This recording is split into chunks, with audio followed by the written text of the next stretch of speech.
चलिए स्टार्ट करते हैं। आज का जो हमारे पास टॉपिक है, आज हम देखेंगे। प्रीवियस लेक्चर में हमने कुछ कमांड्स पढ़ी थी, तो ये हमारे यूनिक्स का पार्ट सेकंड है। ठीक है। तो पहले पार्ट में हमने कुछ कमांड्स देखी थी, जैसे अगर हमें प्रेजेंट वर्किंग डायरेक्टरी देखनी होगी तो कौन सी प्रेजेंट वर्किंग डायरेक्टरी है।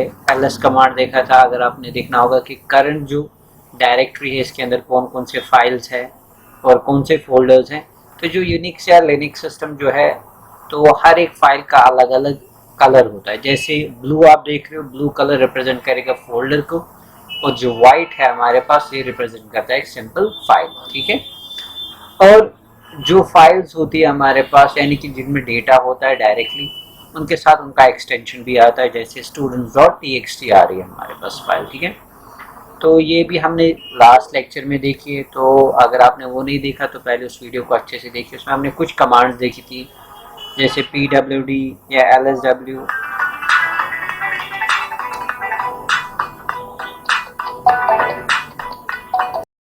ठीक है। तो जैसे ls कमांड हमने देखी थी, ऐसे ls-e, यानी कि अगर आपको हिडन फाइल्स भी देखनी होगी, यानी कि सारी फाइल, जैसे इससे पहले ये फाइल इसके अंदर विजिबल नहीं हो रही थी, डॉट डॉट, ये स्पेशल फाइल्स होती है ये वाली। तो अगर आपको ये चीज़ भी विजिबल करानी होगी तो डॉट डॉट रिप्रेजेंट करता है रूट और सिंगल डॉट करता है करंट डायरेक्टरी। ठीक है। तो ये भी, और ये वो फाइल से जो विजिबल नहीं हो रही थी।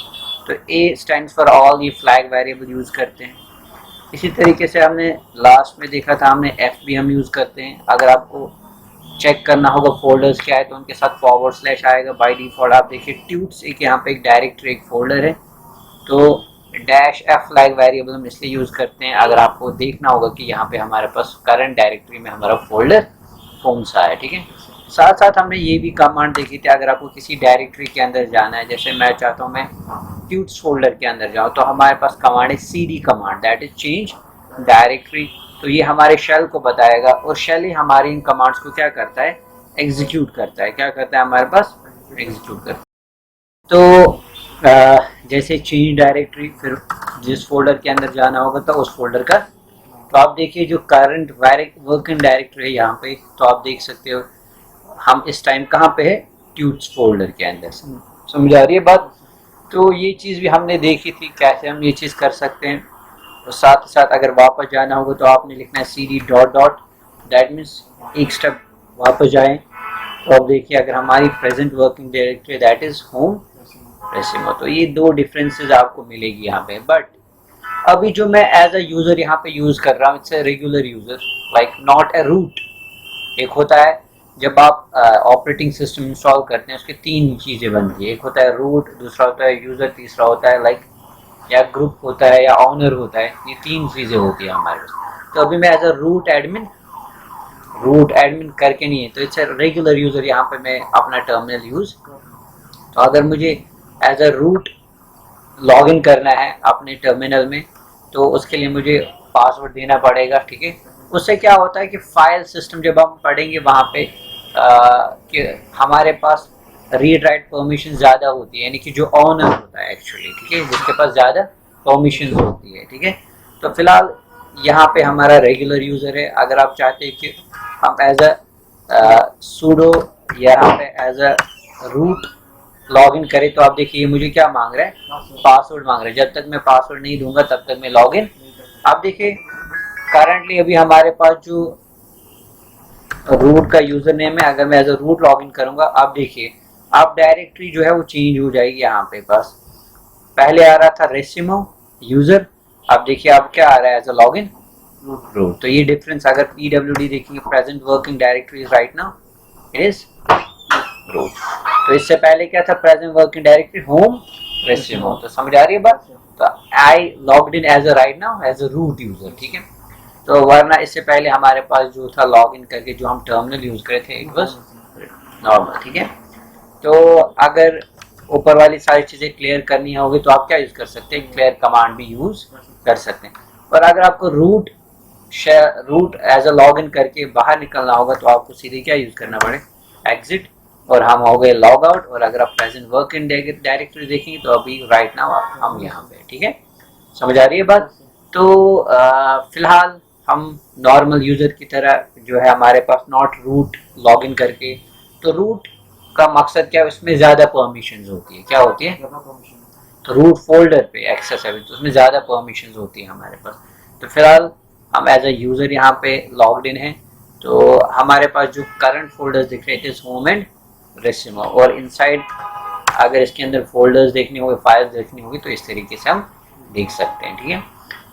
तो इससे पहले मैंने कहा अगर हमें किसी पर्टिकुलर डायरेक्टरी में जाना है तो हमारे पास कौन सी कमांड है, cd कमांड, और वहाँ पे आप उस फोल्डर का नाम देंगे और एग्जैक्टली आप उसी फोल्डर के अंदर जाएंगे। तो कौन सी कमांड, cd का मतलब होता है चेंज डायरेक्टरी। तो ये हमने प्रीवियस लेक्चर में भी पढ़ा था। अब इसी तरीके से अगर देखेंगे इसके अंदर कुछ है तो ये दिखा रहा है इसके अंदर कुछ भी, और अगर लिखेंगे ls-a दैट मीन्स जो हिडन फाइल्स है वो भी। अब ये देखो ये दो स्पेशल चीजें आ रही है सामने, डॉट डॉट रिप्रेजेंट करता है इसका रूट, जो हमारे ट्यूट्स का रूट है वो रिप्रेजेंट करेगा हमारे यहाँ पे रेज्यूमे, और जो ये सिंगल डॉट है वो रिप्रेजेंट करता है करंट दैट इज ट्यूट्स, ठीक है। तो अगर इसके अंदर आपको कोई चीज बनानी है, सपोज मैं एक फोल्डर बनाना चाहता हूँ, यहाँ पे एक डायरेक्टरी बनाना चाहता हूँ, तो ये भी हमने लास्ट लेक्चर में देखा था, we have to make dir that is mkdir that is make directory. तो आप कोई भी डायरेक्टरी बना सकते हैं यहाँ पे, जैसे स्टूडेंट्स, तो अगर आप लिस्ट चेक करेंगे आप देखेंगे वहाँ पे एक फोल्डर बन गया हमारे पास। तो इसी तरीके से चलिए हम इसी तरीके से और एक बनाएंगे, चलिए इसी तरीके से और एक बनाएंगे, let's say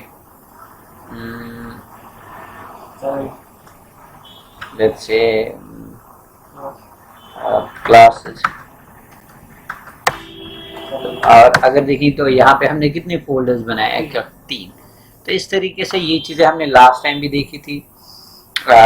और अब अगर आपको यहाँ पे भी किसी पर्टिकुलर डायरेक्टरी के अंदर जाना हो तो आप सिंपली क्या यूज़ करेंगे, cd, जैसे मैं लिखूँगा क्लासेस। नाउ अगर मैं present working directory command execute करूँगा pwd, तो यहाँ पे आप देख सकते हो। और यहाँ पे अगर आपको चेक करना है कि मैं एज अ करंटली अभी लॉग इन करके कौन है यहाँ पे, तो I can write a command who am I, तो आप देखेंगे ये आई एम एज अ यहाँ पे यूजर लॉग इन हूँ, कौन सा, रेज्यूमे। तो अगर आप चाहते हो मैं लिखूंगा sudo-i,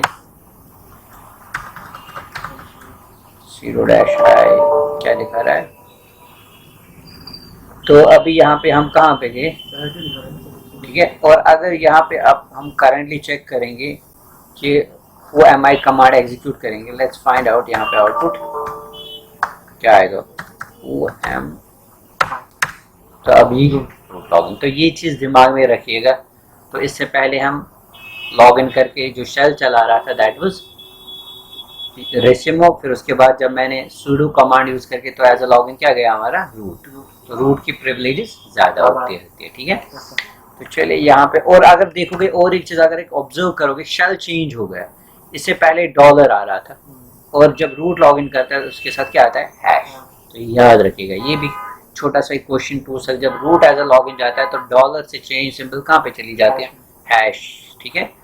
तो चलिए इसको वापस क्या करते हैं, यहाँ पे एग्जिट करते हैं और ऊपर वाली सारी जितनी भी कमांड्स हैं उनको क्या करेंगे, और यहाँ पे देखते हैं हमारे पास हम वापस अभी कहाँ है, ls4।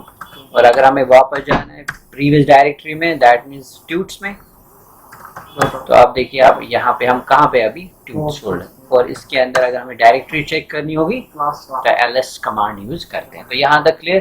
तो ये हमने प्रीवियस लेक्चर में भी पढ़ी थी। अब यहाँ से चीजें स्टार्ट करेंगे आज हम, ठीक है।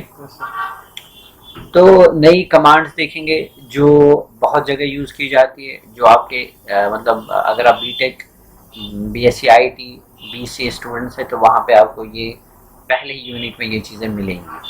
तो ये कमांड्स, अब आज जो पहले कमांड देखेंगे वो होगी हमारी मूव कमांड। पहले क्या होगी, मूव कमांड, या इसी तरीके से दूसरी कमांड है सीपी कमांड, कॉपी कमांड, ठीक है। तो इनको पहले अंडरस्टैंड करते हैं कैसे इनको यूज़ करते हैं, और साथ साथ जब हमारा ये लेक्चर कंप्लीट हो जाएगा तो जो भी हमने कमांड्स यूज़ की उनका डिस्क्रिप्शन, उसकी फाइल जो नीचे लिंक पे दी जाएगी, और साथ साथ कुछ नोट्स भी होंगे वहाँ पे जो आपको प्रिपेयर करने के लिए काम आएगी। ठीक है, तो सबसे पहले जो आप देखेंगे मूव कमांड, तो मूव कमांड का मतलब होता है एमवी है, एमवी यहाँ पे कमांड है, that is move, it stands for move command. तो ये सिंपली किस लिए यूज किया जाता है, जब आपको एक फाइल को मूव करना होगा from one directory to another directory, तो हमारे पास कौन सी कमांड है, मूव कमांड। तो simply we can say move है क्या यहाँ पे, तो मैं टेक्स्ट एडिटर यहाँ पे यूज करूंगा ताकि कुछ टेक्स्ट लिखूं आपके लिए यहाँ पे।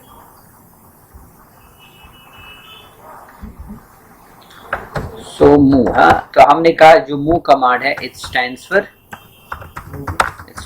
मूव। हाँ, तो मेन मकसद क्या है, when you want to move my file और particular thing from one directory to another directory या दूसरे सिस्टम में, तो हमारे पास कौन सा कॉन्सेप्ट है हम यूज कर सकते हैं, moving file from one directory to another directory, short में लिख। तो उसके लिए हम क्या यूज करते हैं, मूव कमांड यूज करते हैं। ठीक है, अब इसके क्या क्या काम है, तो ये पहले चीज देखनी, इसके दो डिस्टिंक्ट फंक्शन है, किसकी, मूव के। सबसे पहले ये क्या करता है, ये रीनेम करता है एक फाइल को और फोल्डर को, क्या करता है, इट रीनेम्स अ फाइल और it moves a group of files to a different directory. यानी कि इसका काम ये होता है, जब आप फाइल को आप क्या करते हैं, मूव करते हैं from one place to another place, तो वहाँ पे उस जगह इसको आप ले जा सकते हैं, और साथ ही साथ इसका काम होता है उस फाइल को क्या करना है, रीनेम करना है, क्या करना है। तो और जो मूव कमांड है, रिमेंबर दैट, इसमें आपको दो आर्ग्यूमेंट्स देने ही देने हैं, क्या देने हैं, दो ही देने हैं। पहला जो फाइल होगी और दूसरी जो कहाँ पे ले जानी हो, और उस टाइम उसका नया नाम देंगे, तो वो वही फाइल हो जाएगी मूव हमारे पास उस लोकेशन पे। ठीक है, तो हम एक काम करते हैं, चलिए सबसे पहले हम कुछ फाइल्स बनाते हैं यहाँ पे जो हमारी करंट लोकेशन है, ताकि इसको अच्छे से अंडरस्टैंड हो जाए। ठीक है, क्लियर डेफिनेशन पहले होगी यहाँ पे अच्छे से, कोई प्रॉब्लम। तो हमने कहा जो हमारे पास मूव कमांड है, इसका काम है एक फाइल को मूव करना एक नई सिस्टम में, एक नई डायरेक्टरी में, उस डायरेक्टरी से लेकर दूसरी डायरेक्टरी में ले जाने के लिए हम क्या यूज करते हैं, एक फाइल हो या एक से ज्यादा फाइल्स को भी आप मूव करा सकते हैं। ठीक है, तो याद रखिएगा। तो चलिए देखते हैं कैसे इस चीज को हम यूज करते हैं, एक एग्जांपल लेंगे ताकि आपको ये चीज अच्छे से समझ आएगी। ठीक है बेटा, क्लियर। अगर सेम डायरेक्टरी में डालोगे, मैंने कहा कि जो मूव है हमें पहले लिखनी है मूव, उसके बाद आर्गुमेंट नंबर 1 और आर्गुमेंट नंबर 2। इसका मतलब क्या है, वो फाइल जो आपको मूव करानी होगी और कहाँ पे करनी होगी वो यहाँ पे मेंशन करना है। ठीक है, अगर सेम लोकेशन पे करोगे तो उसका फाइल नेम क्या है रखना है, कुछ ना कुछ और रखना पड़ेगा। ठीक है, तो चलिए एक काम करते हैं, इस चीज को पहले एग्जांपल, और याद रख लेना अगर आप किसी ऐसी डेस्टिनेशन पे इसको ले जा रहे हैं जो एग्जिस्ट नहीं करते, तो ये अपने आप ही उस डेस्टिनेशन को क्रिएट, सपोज मैं एक फाइल को ले जा रहा हूँ, ABC फाइल को मैं किसी दूसरी जगह ले रहा हूँ, लेकिन वो डेस्टिनेशन वहाँ पे वो डायरेक्टरी नहीं है, तो या वो वहाँ पे क्या करेगा, उस डायरेक्टरी को क्रिएट करेगा और वहाँ पे वो फाइल फिर आ जाएगी हमारे पास। ठीक है, अब इसी तरीके से अगर आप किसी डेस्टिनेशन पे इसको ले जा रहे हैं, अगर वहाँ पे उस नाम की ऑलरेडी फाइल एग्जिस्ट करती है तो वो उस फाइल को ओवरराइट करेगी। ये कुछ पॉइंट्स याद में रखिएगा। पहला पॉइंट मैंने कहा, जो फाइल आप मूव, सपोज मैं फाइल 1 कर रहा हूँ मूव यहाँ पे, suppose this is my file 1, इसको मैं करा रहा हूँ सपोज ABC डायरेक्टरी के अंदर, इसको करो और नाम रखो डेमो डॉट समथिंग है, डेमो डॉट जो भी है।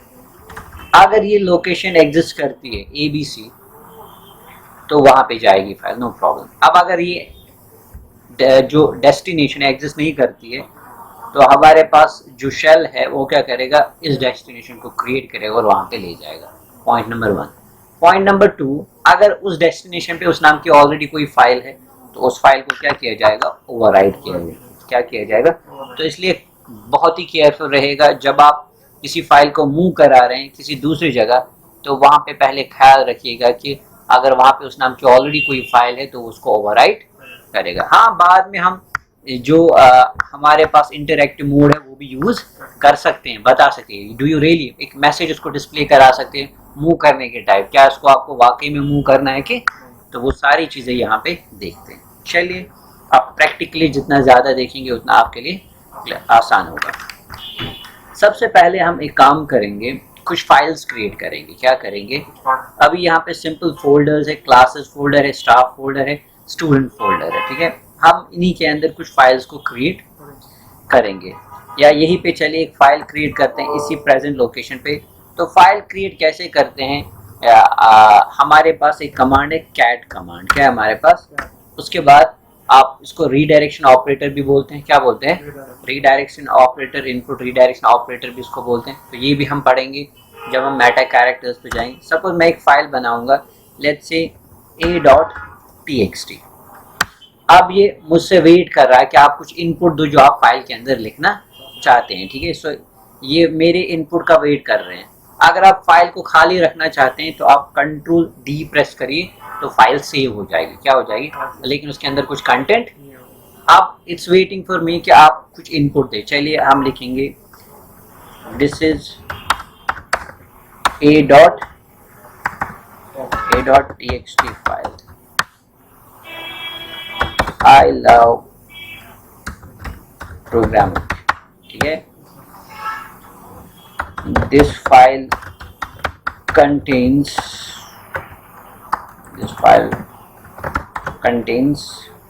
demo text, ठीक है।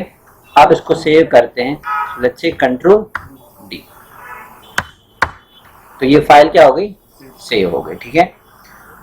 और अगर आप चेक करेंगे ls, आप देखिए अब आपके पास एक फाइल भी आ गई, दैट इज a.txt है, बन गई ये फाइल, क्योंकि हमने कौन सी कमांड यूज की, कैट, और साथ साथ हमने इनपुट रीडायरेक्शन ऑपरेटर यहाँ पे यूज किया। जब हम फाइल का नाम दे रहे उसके बाद ये पहले वेट करेगा कि आप उसके अंदर कुछ टेक्स्ट डाले, ठीक है। अब अगर साथ साथ आपको चेक करना है इस फाइल के अंदर कंटेंट गया भी है नहीं गया, तो आप सिंपली कैट a.txt फाइल, आप देखिए उसके अंदर एक कंटेंट है, this is a.txt file, I love programming, this file contains demo text, ठीक है। चलिए इसी तरीके से दूसरी फाइल बनाएंगे, लेट्स से b.txt फाइल। तो हम कुछ फाइल्स बनाएंगे ताकि आपको अच्छे से ये क्लियर, चलिए लेट्स से resimo.txt फाइल बनाते हैं, resimo. यहाँ पे लिखेंगे welcome to Resimo.tech solutions, learn new programming language, ठीक है। सर रेसिमो का फाइल,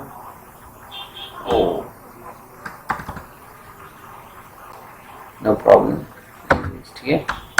आप इसी तरीके से लिखेंगे, हम suppose learn Unix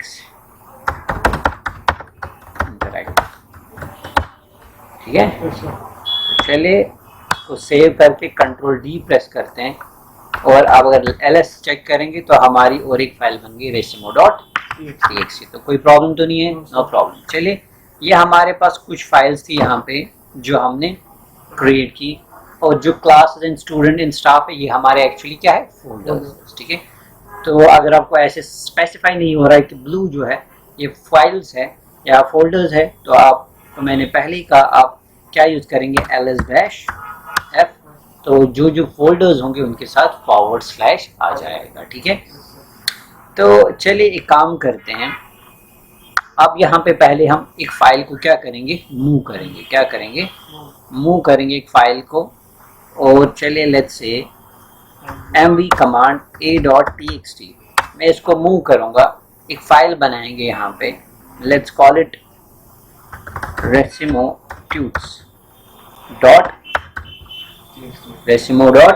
resimo.txt file, ठीक है। चलिए यहाँ पे क्या करेंगे, क्लिक करते हैं।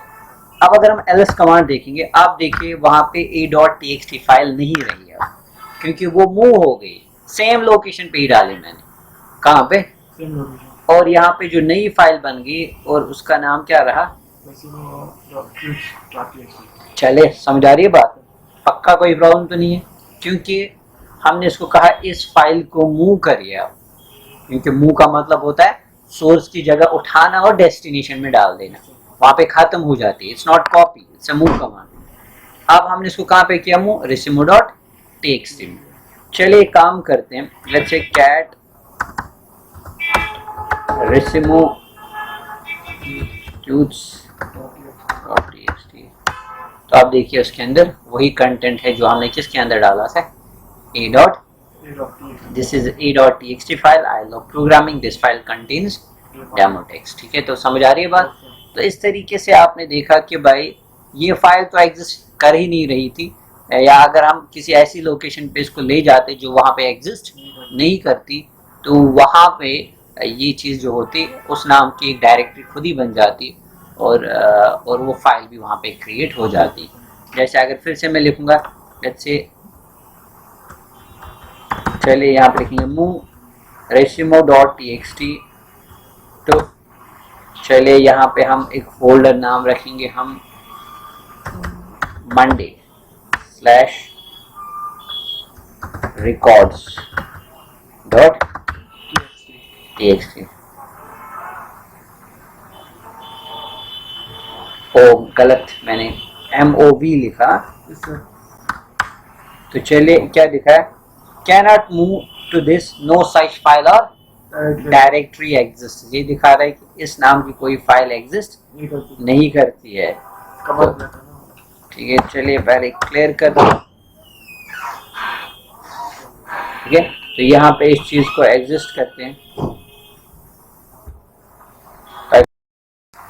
तो इस तरीके से यहाँ पे जो डायरेक्टरी थी इसने दिखाया कि ये डायरेक्टरी जो है वो एग्जिस्ट नहीं करती, इस तरीके से ये प्रॉब्लम हो गई।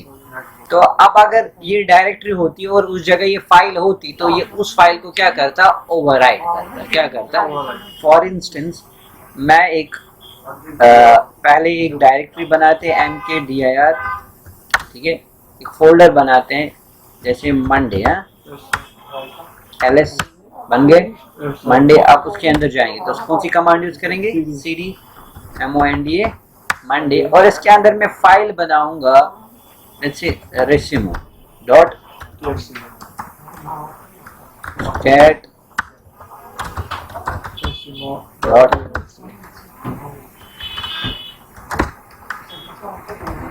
तो ये जरूर यूज कीजिएगा मेटा कैरेक्टर। ठीक है, तो ये हमें देखने के कौन कौन से मेटा कैरेक्टर्स है। तो यहाँ पे लिखेंगे दिस इज, बस लेट्स से कंट्रोल D। और अब एक काम करते हैं, अगर हम इसको करेंगे कैट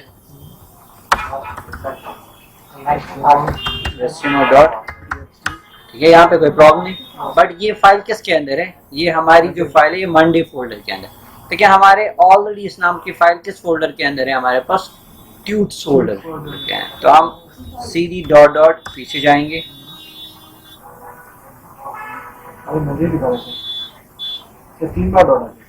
cd डॉट डॉट, ठीक है, मैंने cd के साथ डाला था डॉट डॉट, इसलिए ये एरर आया था। ओके, अब यहाँ पे अगर ls चेक करेंगे तो हमारी रेसिमो डॉट टीएक्सटी ऑलरेडी, अब मैं इसी को मूव कराऊंगा उस वाली फाइल में, देखते हैं वो उसको ओवरराइड करेगा कि। तो हम लिखेंगे मूव किसको, रेसिमो dot TXT to Monday slash रेसिमो डॉट। अब देखिए ये वो हो गई मूव। अगर आप यहाँ पे ls चेक करेंगे ना तो यहाँ पे देखिए अब रेसिमो डॉट टीएक्सटी फाइल यहाँ पे, ठीक है सर, उस फाइल का क्या होगा जो ऑलरेडी मंडे में थी उसी नाम की, तो वो ओवरराइड हुई होनी चाहिए। चलिए देखते हैं, हम मंडे फोल्डर के अंदर जाएंगे और वहाँ पे ls रेसिमो डॉट टीएक्सटी फाइल है, कैट वहाँ पे यूज करेंगे रेसिमो डॉट। आप देखिए वो उस वाली चीज से क्या हो गया, तो आप देख सकते हैं वहाँ पे आ गया वेलकम, वहाँ पे हमने लिखा था दिस इज रेसिमो, लेकिन उसने जो ट्यूट्स वाले फोल्डर के अंदर जो रेसिमो वाली फाइल उसने उसको ओवरराइड किया। ठीक है, आप अगर आप चाहते हो कि नहीं वापस करेंगे तो वो भी ले जा सकते हैं, सीधे बैक करके उसको वापस प्रीवियस लोकेशन पे ले जा सकते हैं आराम से, नो प्रॉब्लम। पिछला वाला था वो ठीक है। हाँ नहीं, वो पिछला वाला अब तो वहाँ नहीं रहेगा ना, वो ओवरराइट हो गई। लेट हो गया तो हाँ, अब होता है कि सर अगर वहाँ पे वो जो फाइल है उसमें पुराना डेटा भी रहना चाहिए ना, तो वहाँ पे अपेंड यूज करते हैं। क्या यूज करते हैं? अपेंड। तो पुराना भी रहेगा और नया भी रहेगा, ठीक है ना। तो वो चीज़ भी चलेंगे आगे। अब इसी चीज़ से बचने के लिए कि अब अगर आपको पता चला नहीं नहीं वो तो मेरी इंपॉर्टेंट फाइल थी, अब तो मसला हो गया, तो इसलिए हमारे पास एक ऑप्शन होता है, हम इंटरैक्टिव मोड यूज करते हैं। क्या यूज करते हैं? इंटरैक्टिव मोड यूज करते हैं। यानी कि जब हम मूव करते हैं तो मूव के साथ हम आई यूज करते हैं। क्या यूज करते हैं? आई। तो जो हमें बताएगा कि आप वाकई में इसको ओवरराइड करना चाहते हैं या नहीं करना चाहते हैं। तो हाँ, तो उसके लिए उस चीज़ को हम यूज, जैसे सपोज cd डॉट डॉट वापस गया, लिस्ट चेक करते हैं। यहाँ पे हमारे पास फाइल है रेसिमो डॉट txt फाइल है। चलिए यहाँ पे और एक फाइल बनाते हैं, cat a डॉट txt। इसमें लिखेंगे हेलो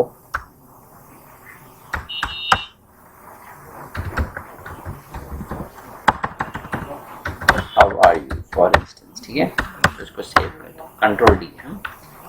तो चलिए ये बन गई, सॉरी नॉट cls, ls। तो ये आ गई ये वाली फाइल। अब देखिए मैं क्या करूँगा, यहाँ पे मैं मूव कमांड लिखूंगा, move a dot txt, a dot,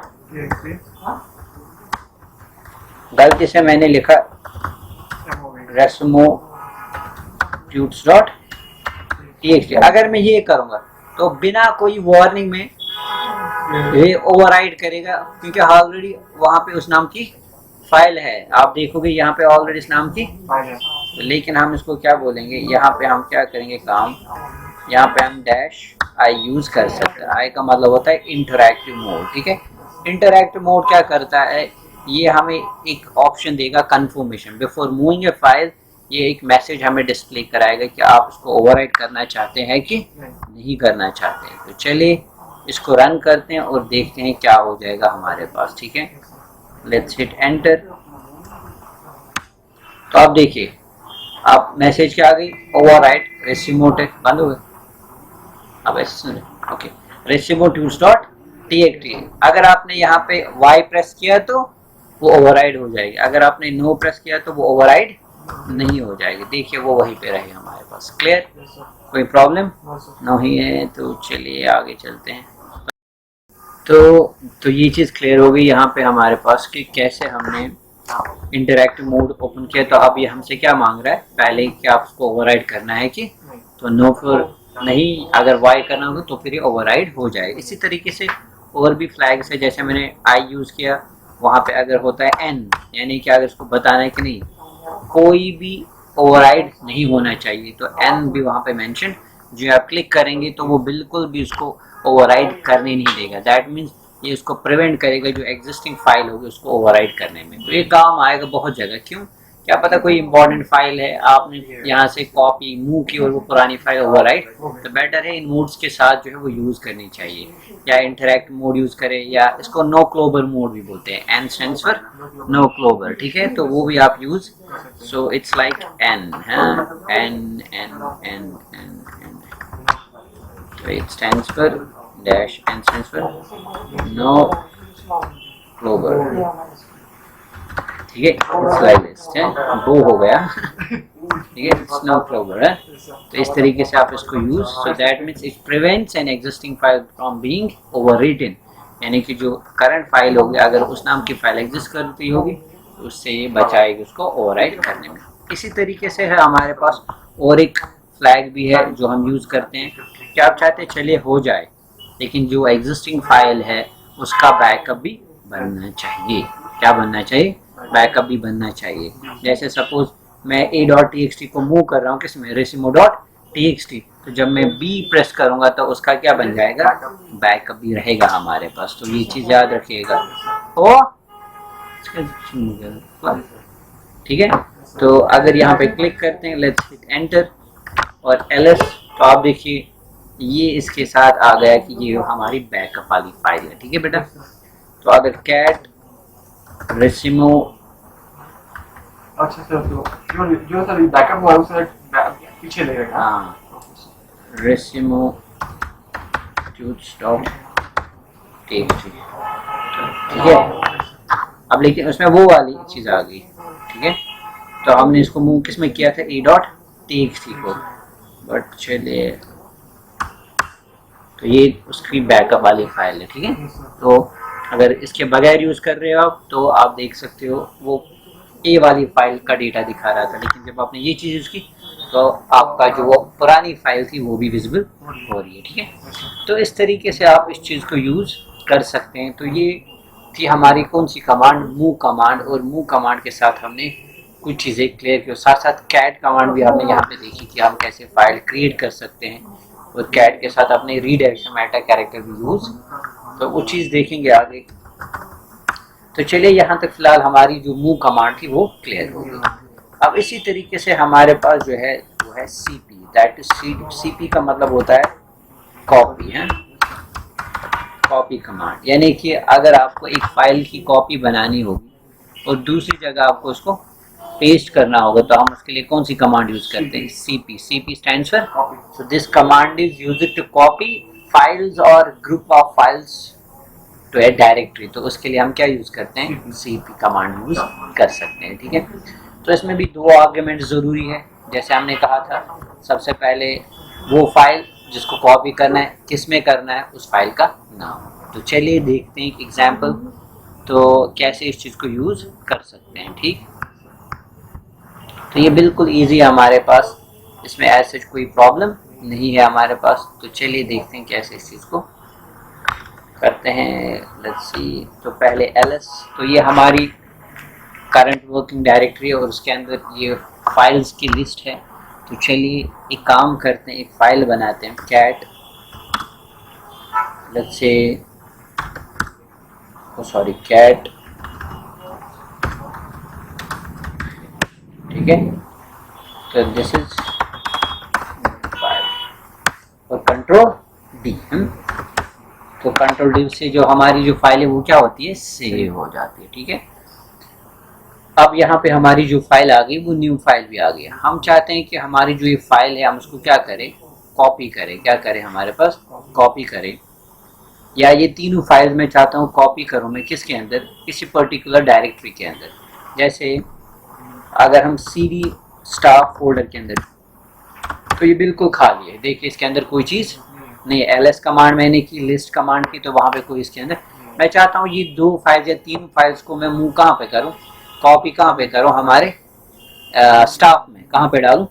तो पहले हम जाएंगे cd डॉट डॉट बैक, अब मैं यहाँ पे लिखूँगा cp, क्या लिखूँ, क्या क्या करना है, कॉपी उसका नाम रखिए यहाँ पे। तो मैं चाहता हूँ एक तो रेसिमो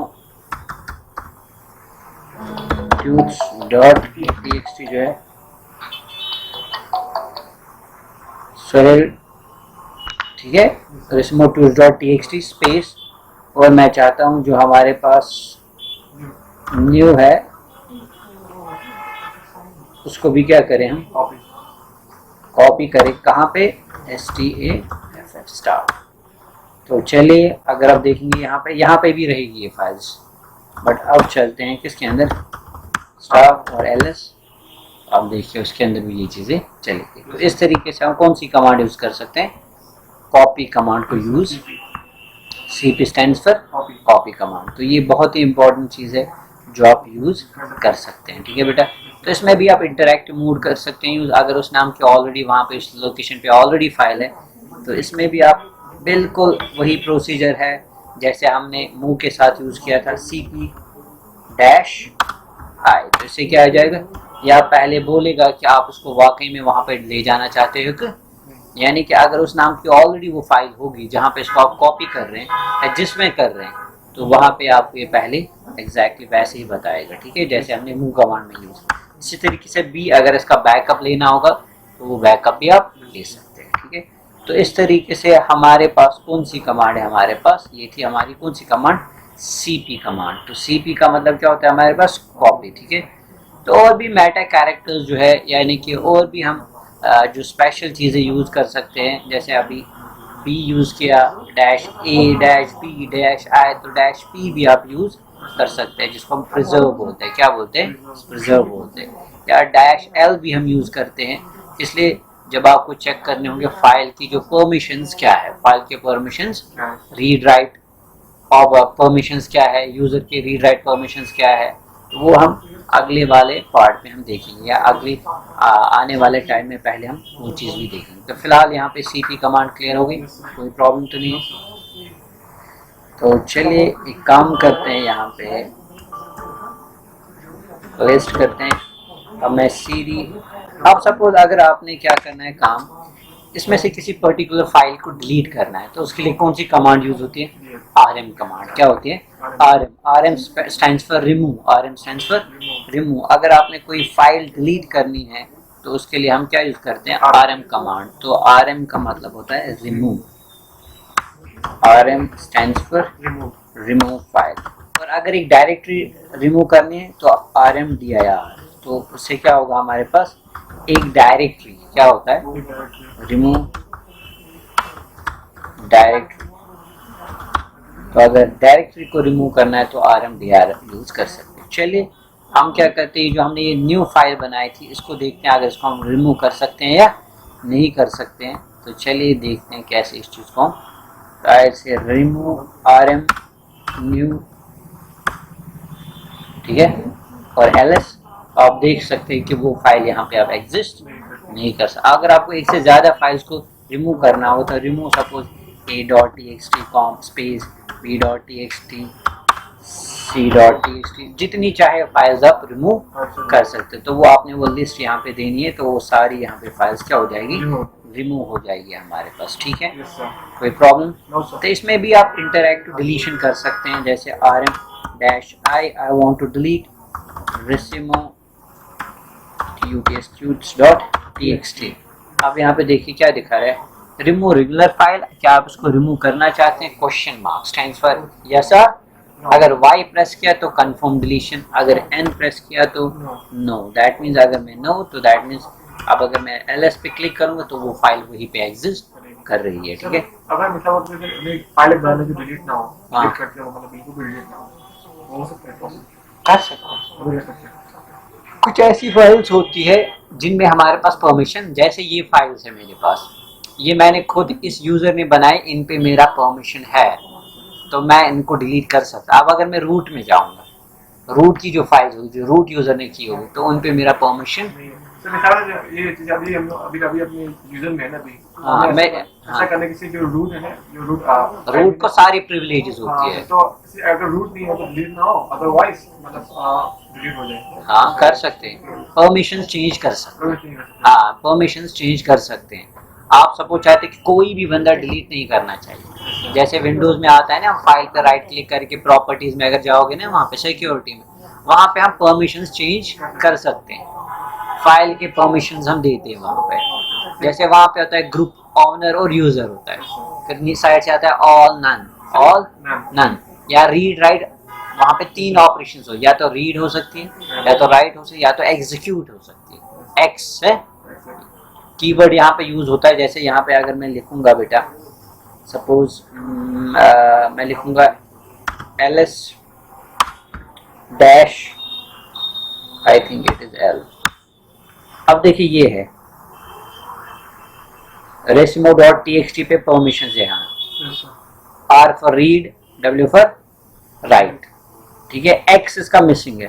पहली चीज जो होती है ना, पहला होता है हमारे पास ओनर, दूसरा होता है यूजर, तीसरा होता है ग्रुप। क्या होता है? ग्रुप। तो ये परमिशंस होते हैं, इनको आप परमिशंस को चेंज, तो अगर ये दिखा रहे दैट मींस इसको हम रीड कर सकते हैं, राइट भी कर सकता है, एग्जीक्यूट नहीं कर सकता है। तो ये चीजें होती है, फिर इन परमिशंस को हम चेंज करते हैं। ये चीज भी देखेंगे हम कैसे इस चीज को यूज करते हैं, ठीक है। एडमिन के लिए सर कुछ ही मतलब सिर्फ एडमिन डिलीट कर सकता है, अदरवाइज नॉर्मल नहीं कर सकते, गेस्ट यूजर नहीं कर सकते। हाँ ये चीजें होती है। फिलहाल भी हमारा जो, हाँ बिल्कुल, जैसे गेस्ट यूजर हम रखते हैं ना, तो उसको भी हम परमिशन सेट करते हैं, तो वो चीजें भी हम दे सकते हैं यहाँ पे, किसको क्या परमिशन देनी है, किस फाइल पे क्या परमिशन होती है। जैसे कोई फाइल रीड राइट प्रोटेक्टेड होती है, खाली उसको रीड कर सकते हैं, राइट नहीं, चेंजिंग नहीं ला सकते। कोई होता है कि इसको हम एग्जीक्यूट नहीं कर सकते, तो वो परमिशन भी रख सकते हैं ना। तो ये सारी चीजें आती हैं हमारे पास, जो हम यूज़ कर सकते हैं। तो चलिए फ़िलहाल हम चलते हैं आगे, जो मेरा यहाँ पे कॉन्सेप्ट है। अब हमारे पास मैंने कहा यहाँ पे भी आप डैश आई यूज़ कर सकते हैं कि अगर आप चाहते हो कि यूज़र पे एक मैसेज आनी चाहिए। उसके बाद होता है डैश एफ, फोर्स डिलीशन। क्या होता है हमारे पास? फोर्स डिलीशन हमारे पास, यानी कि अगर आप चाहते हैं कि कोई फाइल डिलीट हो ही हो, ठीक है, अगर उसके पास राइट प्रोटेक्टेड भी हो, तो वी हैव डैश एफ। क्या हम यूज़ करते हैं? डैश एफ कमांड यूज़ कर सकते हो, और उससे आपकी जो फाइल होगी वो क्या हो जाएगी? डिलीट हो जाए। इसको बोलते हैं फोर्स डिलीशन। क्या बोलते हैं? Force deletion. ठीक है, क्लियर? हाँ, आरएम कमांड से हम कोई डायरेक्टरी डिलीट नहीं कर सकते। अगर डायरेक्टरी डिलीट करनी तो rmdir कमांड यूज कर लिया। तो remove directory, rm stands for file, rm stands for. अब चलिए, अब उसके बाद भी एक चीज है हमारे पास जो हम देखेंगे। अगर आप चाहते हो कि आप कंटिन्यूसली डिलीट करना चाहेंगे, तो वहां पे भी आप डैश आर यूज कर सकते हैं, जिसको हम रिकर्सिव डिलीशन बोलते हैं। क्या बोलते हैं? रिकर्सिव डिलीशन बोलते हैं। क्या बोलते हैं इसको? Recursive deletion.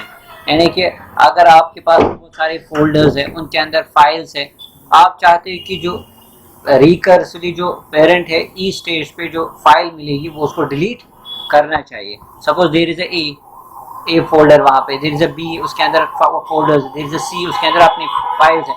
अगर आप चाहते हो वो सारी डिलीट हो, तो आपने करना कुछ नहीं, rm स्टार भी यूज कर सकते हैं या rm-r स्टार यूज कर सकते हैं। क्या कर सकते हैं? जैसे मैं कह रहा हूँ, सपोज हमारे पास एक लिस्ट है ए फोल्डर, जैसे मैं बनाता हूँ, मैं cd पहले डॉट डॉट बैक जाता हूँ, ठीक है। Let's create a folder rmdir, और उसका नाम क्या रखेंगे? Sorry, mkdir। तो एक फोल्डर बन गया हमारा, ए बन गया। इसी के अंदर हम बनाएंगे cd ए के अंदर गया, सॉरी cd ए के अंदर गया। अब मैं इसके अंदर भी और फोल्डर्स बनाना चाहता हूँ, mkdir। लेट्स से दो डायरेक्टरीज बनाएंगे, c कॉमा d और ls। तो इसके अंदर दो फोल्डर्स बन गए, cd। लेकिन ये खुद किसके अंदर है? ए फोल्डर के अंदर है हमारे पास, ठीक है। अब मान के चलते हैं हम गए cd d के पास, हम अब इसके अंदर कुछ फाइल्स है, सपोज cat abc.txt, ये बोल जाता है ना। तो चलिए कंट्रोल डी सेव खाली रखते हैं। इसी तरीके से cat def.txt, तो कंट्रोल डी सेव, तो ls। तो ये देखिए ये दो फाइल्स इसके अंदर है, ठीक है, कोई प्रॉब्लम तो नहीं है ना। अब मैं चाहता हूँ कि मैं डिलीट करना चाहता हूँ। आप सपोज किसी ने डायरेक्टरी ए को डिलीट करने की कोशिश की, क्या की? तो cd डॉट डॉट, अभी हम कहाँ पे? प्रेजेंट वर्किंग डायरेक्टरी हमारे पास ए है ना। अब मैंने लिखा डिलीट rm, क्या लिखा यहाँ पे मैंने? स्टार, ठीक है। तो ये दिखा रहा है can not remove C is a directory, can not remove D is a directory, ठीक है। अब यहाँ पे चाहते हो कि नहीं, ये डिलीट होनी चाहिए। क्या होनी चाहिए? एक तरीका है कि rmdir यूज करके एक फोल्डर को आप डिलीट, बट अगर आप चाहते हो कि नहीं, आप रिकर्सिव डिलीशन करना चाहते हो, क्या करना चाहते हो? तो रिकर्सिव डिलीशन में हमारे पास एक कैरेक्टर होता है जिसको हम डैश आर के मदद से यूज करते हैं। तो दैट मीन्स वो क्या करेगा, जिस सब डायरेक्टरी या फोल्डर्स जो होंगे, हर एक फोल्डर में इस स्टेज पे वो क्या करेगा? डिलीट करेगा। क्या करेगा? तो चलिए देखते हैं कैसे इस चीज को हम यूज कर सकते हैं, ठीक है बेटा। तो हम लिखेंगे rm star but dash R. Star का मतलब होता है ऑल, डैश आर इसका मतलब क्या होता है? अब देखिए, अगर आप यहाँ पे ls देखेंगे तो उसके अंदर अब कोई चीज नहीं बची। हालांकि ए के अंदर इससे पहले क्या थी हमारे पास? थी ना सारी चीजें, लेकिन अब उसके अंदर कोई चीज। तो इस तरीके से हमने यूज किया, हमने इसको बोला delete every directory and file that is inside a. जैसे उसके अंदर CD डायरेक्टरी थी और C के अंदर फाइल्स भी थी हमारे पास, D के अंदर हमारी फाइल्स भी थी, लेकिन वो भी क्या होगी, जस्ट लाइक सीधे डिलीट मार देना, ठीक है। तो उस तरीके से हम इसको भी आप यूज़ कर सकते हैं, कोई प्रॉब्लम नहीं। तो ये थी हमारी कौन सी कमांड, रिमूव फाइल। और अगर आपको डायरेक्टरी भी रिकर्सिवली डिलीट करनी होगी तो आप सीधे -R फिर स्टार यूज़ कर सकते हैं। तो एक काम करते हैं, आप CD डॉट पीछे जाते हैं ls। अब देखिए ये अगर एक सिंगल डायरेक्टरी भी डिलीट करनी होगी तो आप ऐसे भी कर सकते हैं, rmdir यूज़, और उसके अंदर मैं सपोज A क्लिक, और आप देखिए वो डायरेक्टरी भी डिलीट हो गई हमारे पास। बट चलिए अगर मैं लिखूंगा rm stf स्टाफ, आप देखिए यहाँ पे आ रहा है, दिखा रहा है failed to remove this directory is not empty, है ना, क्योंकि स्टाफ के अंदर हमारी फाइल्स है इसलिए वो डिलीट नहीं हो। तो एक तरीका है, what you have to do, वहां जाओ पहले वो फाइल्स डिलीट करो उसके बाद ये डिलीट हो जाए, या फिर सीधे अभी की तरह कॉन्सेप्ट यूज करके rm -R स्टार, तो उसके अंदर जो भी होगा वो सारा खत्म हो जाएगा, ठीक है। तो ये थी हमारी कमांड rm और rmdir कमांड, ठीक है। तो इस तरीके से आपने देखा कैसे हम फाइल्स को डिलीट, डायरेक्टरीज को डिलीट कर सकते हैं। तो यहाँ तक कॉन्सेप्ट क्लियर, कोई प्रॉब्लम तो नहीं। तो ये और कुछ कमांड जो है जो हमारे ऐड हो गई। तो आई होप इतना पहले आपको अच्छे से समझ आया होगा, ठीक है ना। चलिए अब जो हम देखेंगे, अब यहाँ पे जो पार्ट होगा, तो इस तरीके से हमने देखा कैसे हम डायरेक्टरीज के साथ डील करते हैं, रिमूव कैसे डायरेक्टरीज के साथ करते हैं। अब जो हमारा पार्ट होगा, अब हम देखेंगे यहाँ पे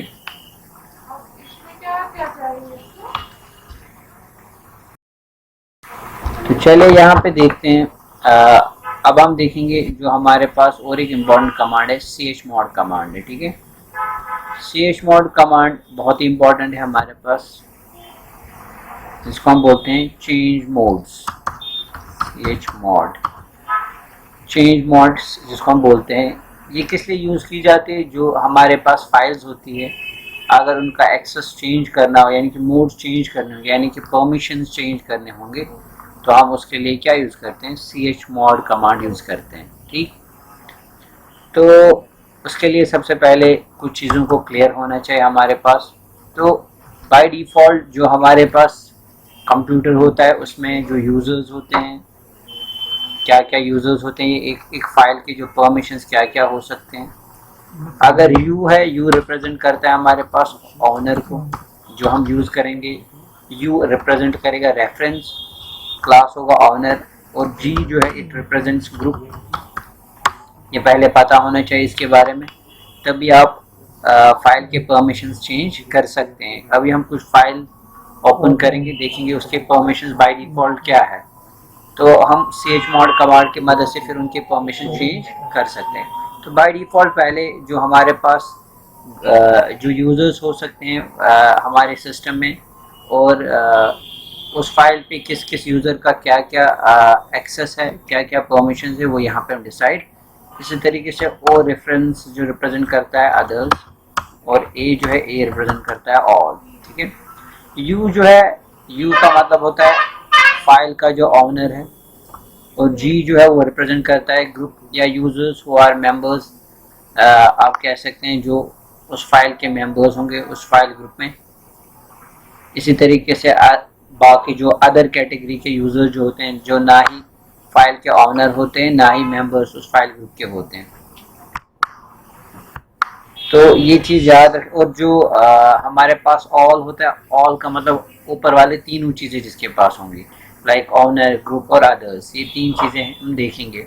ये चीज़ हम क्यों पढ़ रहे हैं, जो यूज़र या ग्रुप या जो अदर्स, ये चीज़ मैं आपको क्यों समझा रहा हूँ, ताकि जब हम फाइल्स को ओपन करें उनके जो परमिशंस देखें हम, ताकि उनको हम चेंज कर सके। तो उससे पहले पता होना चाहिए कि कौन कौन, ठीक है। तो इसलिए मैंने यहाँ पे ये चीज़ पहले आपको समझाई कि यू जो है रिप्रेजेंट करता है ऑनर को, जी रिप्रेजेंट करता है ग्रुप, और ओ जो है वो रिप्रेजेंट करता है अदर्स को, ठीक है।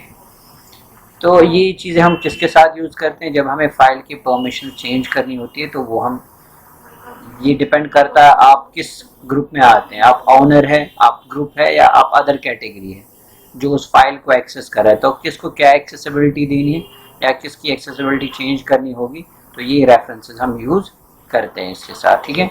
और साथ ही साथ हम कुछ ऑपरेटर्स भी यूज़ करते हैं, जैसे प्लस है, प्लस रिप्रेजेंट करता है अगर आपको कोई स्पेसिफाइड मोड उसको ऐड करना है, माइनस होता है अगर उसको स्पेसिफाइड मोड रिमूव करना है, और इक्वल का मतलब होता है कि अगर आपको एग्जैक्ट मोड अप्लाई करना होगा। तो ये तीनों ऑपरेटर्स यूज़ करते हैं हमारे पास, ठीक है।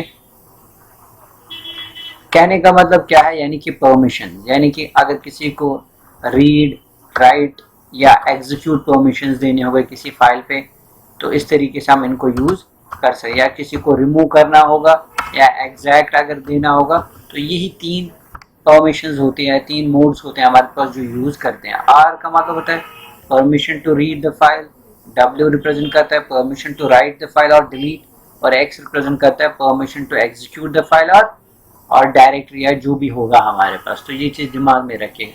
अब किस यूज़र के ग्रुप को क्या परमिशन देनी है फाइल को, तो ये चीज़ें डिसाइड करते हैं। अगर प्लस लिखोगे आर, सपोज कोई ग्रुप ऐसा था उसमें उस फाइल का परमिशन रीड राइट का था बट एग्जीक्यूटेबल नहीं था परमिशन, या उसके पास खाली एग्जीक्यूटेबल परमिशन थी, उसको ना ही रीड कर सकता था ना ही राइट कर सकता था, तो आप उसके परमिशन को ऐड कर सकते हैं। या किसी को परमिशन हटाना है उस फाइल में, उसको रीड राइट करने नहीं देना है या एग्जीक्यूट नहीं करना है, तो इस तरीके से इन ऑपरेटर्स को हम यूज़ करते हैं, ठीक है।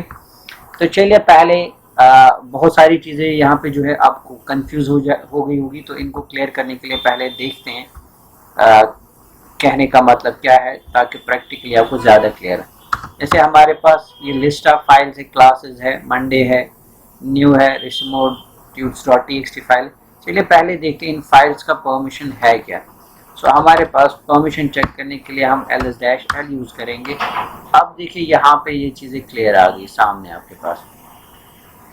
जो हमारे पास फाइल है यहाँ पे साइड से आप देख सकते हो, ये कुछ चीज़ें हैं यहाँ पे। क्लासेस फोल्डर जो है ये उसकी 3 ग्रुप्स टोटल होते हैं। एक होता है यूज़र, दूसरा तीसरे कैरेक्टर सेट रिप्रेजेंट करेगा हमारे पास जो भी हमने अभी डिसाइड किए कौन कौन से ग्रुप्स है, जैसे ऑनर होता है, दूसरा होता है ग्रुप होता है, और तीसरा होता है अदर्स, ठीक है। तो ये तीनों चीज़ें यहाँ पे हम देखेंगे प्रैक्टिकली, और इनकी मीनिंग क्या है ये आपको वन बाय वन मैं कोशिश करूँगा समझाने की, ठीक है। तो चलिए पहले एक्सप्लेन करते हैं। सपोज यहाँ पे मैंने लिस्ट ऑफ फाइल्स को ओपन किया, तो मैं देख रहा हूँ कि साइड से फोल्डर आ रहा है, साथ साथ ये भी दिखाया जा रहा है कि ये फाइल कब बनाई गई है, इसमें क्या क्या चीज़ें हैं, परमिशंस क्या है इस फाइल में, जो करंट यूज़र है तो उसकी यूज़र ये है हमारे पास, तो इसको क्या क्या परमिशंस इस फाइल पे वो यहाँ पे देखा जा रहा है, ठीक है। तो चलिए देखते हैं यहाँ पे जो पहला कॉलम रिप्रेजेंट करता है, ये जो डी आ रहा है, यहाँ पे कुछ नहीं आ रहा है, यहाँ पे कुछ नहीं आ रहा है, ये जो पहला कॉलम है ये रिप्रेजेंट करता है टाइप ऑफ द फाइल क्या है। यानी कि जैसे डी है ये रिप्रेजेंट करता है कि ये जो ये file it's a directory, D stands for directory, पहला कैरेक्टर जो है ये भी डायरेक्टरी है, और ये जो ये चीज़ है ये रिप्रेजेंट करता है एक फाइल है। तो जिनके साथ डी है सो दैट मीन्स ये रिप्रेजेंट करता है एक डायरेक्टरी। पहला कैरेक्टर जो है, पहला कॉलम जो आपको नज़र आ रहा है ये रिप्रेजेंट करता है एक डायरेक्टरी को, ठीक है। उसके बाद जो नेक्स्ट 3 कैरेक्टर्स है, यानी कि ये 3 कैरेक्टर्स, पहले 3 कैरेक्टर, जो पहले 3 कैरेक्टर्स है ये रिप्रेजेंट करता है कि जो फाइल का जो ऑनर है उसके पास क्या परमिशंस हैं। तो पहले 3 कैरेक्टर्स रिप्रेजेंट करते हैं ऑनर के जो परमिशंस क्या है। फॉर एग्जांपल ये जो फाइल है हमारे पास, ये फोल्डर जो क्लासेस है, इसमें RWX है, दैट मीन्स जो हमारा ऑनर है उसके पास तीनों परमिशंस है। वो इसमें रीड भी कर सकता है, राइट भी कर सकता है और एग्जीक्यूट भी कर सकता है फाइल को, रिमेंबर दैट। तो पहले 3 लेटर्स जो है डी के बाद जो पहले 3 लेटर्स है, जो first 3 letters after the file type represents the permission of the file, but whose permission, first 3 character represents the owner's permission. तो पहले 3 कैरेक्टर रिप्रेजेंट करते ओनर की जो परमिशंस है वो। उसके बाद नेक्स्ट 3 जो है, जो थर्ड एंड फोर्थ कॉलम जो है हमारे पास, फोर्थ एंड थर्ड कॉलम जो है ये रिप्रेजेंट करता है हमारे पास जो किसके जो ओनर है इस फाइल का उसके परमिशंस, यानी कि ये 3 जो ओनर है इस फाइल का। फिर से मैं बताता चलूं, पहला और जो दूसरा है हमारे पास, थर्ड और फोर्थ कॉलम जो है it represents name of the owner of the file and the group to which the owner belongs respectively. ठीक है, तो ये चीज़ अच्छे से दिमाग में रखिएगा। पहली चीज़ें जो है परमिशंस है, यहाँ पे पहला टाइप जो है, जो पहली चीज़ देखिए आपको वो रिप्रेजेंट करता है इसको, टाइप क्या है फाइल का। और दूसरी टाइप जो सेकंड जो है, पहले 3 लेटर्स है उसके बाद वो रिप्रेजेंट करता है कि ओनर जो है फाइल का उसके परमिशंस क्या है। ठीक है, जैसे हमने कहा कि यहाँ पे जो ओनर है उसके परमिशंस 3 है, वो रीड भी कर सकता है, राइट भी कर सकता है। क्लियर। उसके बाद जो नेक्स्ट 3 चीज़ें हैं हमारे पास, तो तीनों लेटर जो है वो रिप्रेजेंट करते हैं हमारे पास, नेक्स्ट 3 लेटर जो है ये रिप्रेजेंट करता है कि यूज़र के जो परमिशंस क्या है। जैसे यहाँ पे अभी जो करंट यूज़र है वो है रिसिमो, इसके जो परमिशंस क्या है हमारे पास, इसके परमिशन जैसे ये रीड कर सकता है और ये एग्जीक्यूट कर सकता है, इसके राइट परमिशंस नहीं है इस फाइल पे। तो दैट मीन्स जो यूज़र है वो खाली रीड कर सकता है इसको और एग्जीक्यूट कर सकता है, एक्स रिप्रेजेंट्स एग्जीक्यूट। और जो लास्ट वाला है, नेक्स्ट लास्ट 3 लेटर जो है ये रिप्रेजेंट करता है जनरल, यानी कि जो अदर्स है कि अदर्स के परमिशंस क्या है, सेम उसके भी हमने यहाँ पे वही परमिशंस है, वो रीड कर सकते हैं, एग्जीक्यूट कर सकते हैं, बट राइट परमिशंस। तो डैश माइनस रिप्रेजेंट करता है परमिशंस नहीं है। ठीक है, समझा रही है बात। अगर वो फिल करके हो पोजीशन दैट उसको वो परमिशंस। जैसे अगर इस वाली फाइल को हम देखेंगे, इसमें देखिए जो हमारे पास ओनर है, ओनर को सॉरी पहला कैरेक्टर यहाँ पे दिखा रहा है कि ये डायरेक्टरी नहीं ये फाइल है, और जो ओनर है ओनर के पास 3 परमिशन है, रीड, राइट, बट एग्जीक्यूट नहीं है। और जो यूजर है उसके पास रीड है बट ना ही राइट है ना ही एग्जीक्यूट। और जो अदर्स ग्रुप है हमारे पास उसके पास 3 परमिशन है, 2 नहीं है और 1 परमिशन है हमारे पास। तो इस तरीके से ये जो ये RWX रिप्रेजेंट करता है, ये रिप्रेजेंट करते हैं परमिशंस, और जो यहाँ से है ये रिप्रेजेंट करता है हमारे पास फाइल। और जो थर्ड एंड फोर्थ कॉलम जो यहाँ पे है वो रिप्रेजेंट करता है कि ये जो रिप्रेजेंट करता है नेम क्या है ओनर का है, और ये किस ग्रुप को रिप्रेजेंट करता है। ये जो यहाँ पे आ रहा है रेसिमो, रेसिमो ये रिप्रेजेंट करता है क्या है ओनर, और जो ग्रुप है ये किसको बिलोंग करता है, ये फाइल्स। तो ये इसमें यहाँ पे हमारे पास ओनर भी रेसिमो ही है, और अगर देखेंगे ये ग्रुप भी किसको, ये फाइल्स जो है ये किस ग्रुप को रिप्रेजेंट कर बिलोंग करती है, रेसिमो ग्रुप को। ठीक है, तो मे भी आपके सिस्टम में बाकी यूजर्स भी होंगे, अगर बाकी यूजर्स होंगे तो उनकी डिटेल्स भी आपको फिर विजिबल हो जाएगी यहाँ पे। ठीक है, अब सपोज है फॉर इंस्टेंस अगर किसी के परमिशंस आपको चेंज करने हैं, जैसे यहाँ पे है इसको खाली राइट रीड राइट परमिशन है और रीड परमिशन है बट एग्जीक्यूटेबल परमिशन नहीं है। तो अगर इनको आपको चेंज करना है तो उसी के लिए हम यूज़ करते हैं chmod कमांड यूज़ करते हैं। ठीक है, ch का मतलब होता है चेंज, mod mod का मतलब होता है मूड्स। तो अगर आपको किसी का मोड चेंज करना होगा तो आप वो कर सकते हैं।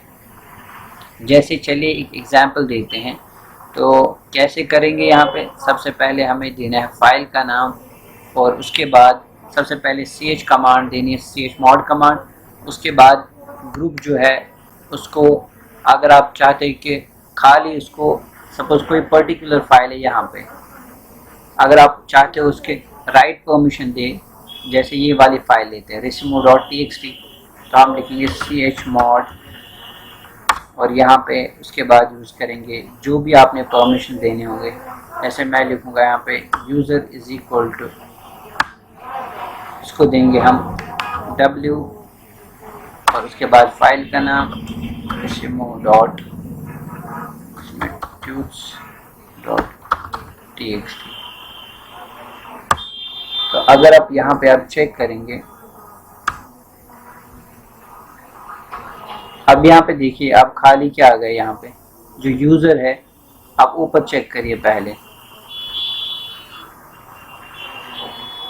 तो यहाँ पे जो था हमारे पास ओनर जो था उसके पास इससे पहले रीड परमिशंस भी थी, बट जब हमने इसकी परमिशंस चेंज की अब उसके पास खाली कौन सी परमिशंस आ रही है, राइट परमिशंस आ रही है। तो यहाँ पे मैंने टारगेट किया यू का जो रिप्रेजेंट करता है ओनर, अगर आपको याद होगा। दूसरा कैटेगरी जो है वो रिप्रेजेंट करता है ग्रुप, यानी कि जो दूसरा नेक्स्ट 3 कैरेक्टर्स होते हैं हमारे पास, जैसे ये वाले 3 कैरेक्टर्स जो है ये किसको रिप्रेजेंट करते हैं, हमारे पास ग्रुप को। अगर इनके परमिशन चेंज करने हैं तो जैसे मैंने यू लिखा वैसे जी आप लिख सकते हो और उस तरीके से आप उस चीज़ को यूज़ कर सकते हैं। और अगर अदर्स हो गए, चलिए यहाँ पे ट्राई करते हैं। जैसे मैं चाहता हूँ इसको मैं राइट परमिशन दूँ इस वाले ग्रुप को,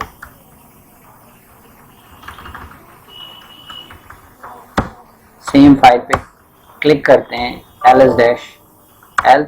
आप देखिए यहाँ पे इस फाइल को देखिए और इस वाली फाइल को ऊपर देखिए, तो इनके परमिशंस भी राइट वाली आ गई हमारे पास, ठीक है। तो इस तरीके से आप इसको यूज़, अब अगर एक से ज़्यादा परमिशंस रखनी है तो कॉमा करके वो चीज़ आप यूज़ कर सकते हैं। जैसे मैं चाहता हूँ कि इसको रीड भी हो और राइट परमिशंस भी हो, तो आपने करना कुछ नहीं है, यहाँ पे सीधे R और क्लिक करेंगे और अब देखिए इस फाइल पे इनके पास दोनों परमिशंस आ गई, जो उससे पहले ऊपर मैंने इनकी परमिशंस खाली क्या रखी थी, राइट। या चलिए यूज़र को भी हम रीड राइट परमिशन भी देते हैं और एग्जीक्यूटेबल परमिशंस भी देते हैं, एंड क्लिक तो ls-l। तो आप देख सकते हैं कि ये वाली जो फाइल है और ये वाली फाइल पे हमने टारगेट किया, तो आप देखिए इसके परमिशंस जो है ओनर को सारे परमिशंस हमने। तो इन शॉर्ट आप chmod फंक्शन को कमांड को यूज़ करके मोड्स चेंज यानी कि आप परमिशंस चेंज करते हैं। तो ये थी हमारी और एक कमांड जिसको हम बोलते हैं chmod कमांड, यानी कि चेंज मोड्स। तो फाइल परमिशंस में ये पार्ट आता है कि अगर आपको फाइल परमिशंस चेंज करनी होगी तो अकॉर्डिंगली आप वो कर सकते हैं, ठीक है। तो डिटेल में लिंक में और भी चीज़ें होगी, फाइल्स यानी कि जो डिस्क्रिप्शन होगा, डेफिनेशन होगी, थोड़ा सा उससे आपको अच्छे से और क्लियर हो जाएगा। तो आई होप मैंने जो एग्जांपल दी उससे आपको ये चीज़ क्लियर होगी, ठीक है। अब इसी तरीके से और एक कमांड होगी हमारे पास, जैसे वर्ड कमांड है हमारे पास, वर्ड काउंट, WC कमांड जिसको हम बोलते हैं, जिसको कहते हैं कि जब आपने काउंट करना होगा किसी डायरेक्टरी के अंदर या किसी फाइल के अंदर कितनी फाइल्स है, नंबर ऑफ लाइंस उसके अंदर कितना है, तो वहाँ पे आप क्या यूज़ कर सकते हैं, simply you can use word count. चलिए पहले लिस्ट यूज़ करते हैं। सपोज मेरे पास cat resumo.txt फाइल है, तो इसके अंदर 2 लाइंस है। अब चलिए अगर मुझे चेक करना होगा पूरा डिस्क्रिप्शन के साथ, तो WC command, let's say resumo.tunes.txt। अब देखिए ये दिखा रहा है इसमें टोटल नंबर ऑफ लाइन जो है 2 है, और इस तरीके से साथ साथ इसने बाकी इंफॉर्मेशन भी निकाली, may be total number of characters और वर्ड्स टोटल 4 है और कैरेक्टर्स 20 है, ठीक है। तो आप देख सकते हैं line number 1, line number 2 and ये है 2 लाइंस, 1 2 3 और 4 वर्ड्स, और टोटल नंबर ऑफ कैरेक्टर्स जो है इस तरीके से आ गए हमारे पास। एक्चुअली इसी तरीके से हम बैकअप वाली फाइल को यूज़ करते हैं। तो आप देखिए नो सच फाइल और डायरेक्टरी, इसको ये चीज़ मिल नहीं रही है, why I don't know, maybe backup पे ये वर्क नहीं कर रही है हमारे पास, मैंने गलत जगह डाल दिया है यहाँ पे। अब देखिए इसमें टोटल लाइंस 3 है, वर्ड्स 13 है और नंबर ऑफ कैरेक्टर जो है वो 68 है हमारे पास। ठीक, तो इस तरीके से वर्ड काउंट कमांड हमने यूज़ की। या अगर हम कैट के साथ ये देखते हैं तो आप देख सकते हैं उसके अंदर 3 लाइन्स थी हमारे पास, टोटल नंबर ऑफ वर्ड्स 13 है और कैरेक्टर 68 है। तो आप इस तरीके से आप इस चीज़ को यूज़ कर सकते हैं। अब अगर आप चाहते हो कि कोई स्पेसिफिक चीज़ें खाली डिस्प्ले हो तो आप उसके साथ स्पेसिफिक कैरेक्टर भी यूज़ कर सकते हैं। जैसे मैं लिखूँगा वर्ड काउंट, उसके बाद फाइल का नाम -l, तो नंबर ऑफ लाइंस टोटल 3 है। तो आप देख सकते हैं यहाँ पे आ गया हमारे पास total number of lines 3 print हो गया है। इस तरीके से आप उस तरीके से ये चीज़ यूज़। इसी तरीके से अगर आपको चेक करना होगा नंबर ऑफ वर्ड्स तो ये इजी है बहुत, W यूज़ करिएगा तो इस तरीके से नंबर ऑफ वर्ड्स भी डिस्प्ले हो जाए। और अगर characters, it's very easy, simple, C use करेगा तो कैरेक्टर्स भी यूज़। ठीक है, तो इस तरीके से ये चीज़ भी आप यूज़ कर सकते हैं। और भी बहुत सारी चीज़ें हैं जो आप यूज़ कर सकते हैं। जैसे एग्जाम्पल यहाँ पे अगर मैंने अब देखिए यहाँ पे क्या हो गया हमारे पास, यहाँ पे कुछ सिंपली आ गए टोटल नंबर ऑफ, ये व्हाट इज दिस 28, शाबाश। अगर आपसे पूछा ये 28 क्या आ रहा है यहाँ पे, यानी कि ये सिंपली हमें बता रहा है कि जो लॉन्गेस्ट स्ट्रिंग है वो कौन सी है, उसमें टोटल नंबर ऑफ कैरेक्टर्स। तो ये हमारी लॉन्गेस्ट स्ट्रिंग है जिसमें टोटल नंबर ऑफ कैरेक्टर्स 28 है हमारे पास। तो स्पेसेस को लेके ये सारी चीज़ें आ गई। तो आई होप जो हमारे पास वर्ड काउंट कमांड है ये आपको अच्छे से समझ आई होगी कि कैसे हम इस तरीके से इस चीज़ को यूज़ कर सकते हैं। अब उसके बाद है जो हमारे पास पार्ट, वो है हमारे पास कि आप फ़िल्टर कैसे कर सकते हैं डेटा को। फ़िल्टर यानी कि अगर आपको एक स्पेसिफिक इंफॉर्मेशन निकालनी होगी तो कैसे इसको निकाल सकते हैं, उसके लिए हम यूज़ करते हैं पाइप्स का कॉन्सेप्ट यूज़ करते हैं, ताकि या फ़िल्टरिंग के अंडर ये ऑप्शन आता है कि फ़िल्टर्स में हम कह सकते हैं वो कमांड्स है जो यूज़र से कुछ इनपुट लेते हैं, फिर उसी बेस पे हम कोई पर्टिकुलर जो चीज़ है वो सर्च करते हैं, या कोई पैटर्न होगा या कोई रेगुलर एक्सप्रेशन जो होगी जो हमें निकालनी होगी गिवन फाइल में से। ठीक है, तो चलिए देखते हैं वो चीज़ कैसे करते हैं हमारे पास, और उस चीज़ को कैसे करेंगे वो भी हम यहाँ पे प्रैक्टिकली देखते हैं। तो यहाँ पे जो टॉपिक अब देख रहे हैं हम वो होगा हमारे पास फिल्टर्स एंड पाइपिंग। तो दोनों चीज़ें किसके यूज़ की जाती है, अगर इंफॉर्मेशन को आपको फ़िल्टर आउट करना होगा तो फिल्टरिंग और पाइपिंग का कॉन्सेप्ट हम यूज़ करते हैं। तो डेफिनेशंस अलग अलग अगर देखेंगे, पाइपिंग का जो कॉन्सेप्ट जो है, पाइप्स का कॉन्सेप्ट इंट्रोड्यूस किया गया था 1972 में। अगर देखेंगे तो पाइपिंग किससे यूज़ की जाती है, अगर डेफिनेशन कहते हैं कि piping is used to give the output of one command as input to another command. यानी कि पाइपिंग में क्या होता है, एक कमांड का आउटपुट दूसरे के लिए इनपुट बनता है। जैसे अगर आपने एसक्यूएल का कॉन्सेप्ट देखा होगा, वहाँ पे हम सब क्वेरीज का कॉन्सेप्ट यूज़ करते हैं।